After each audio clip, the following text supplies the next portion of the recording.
ஆழக்கடல் நீ கிடந்து அரசாள வந்தவனே, அதுபோல என் மனசில் குடியேற வாருமையா.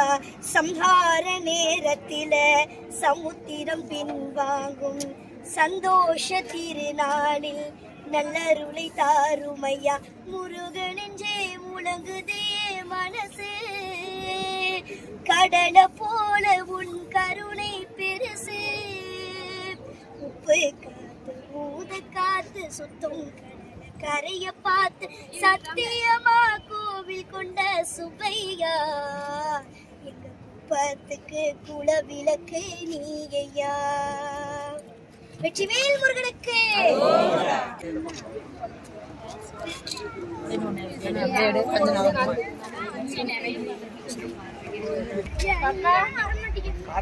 அங்க வாங்க.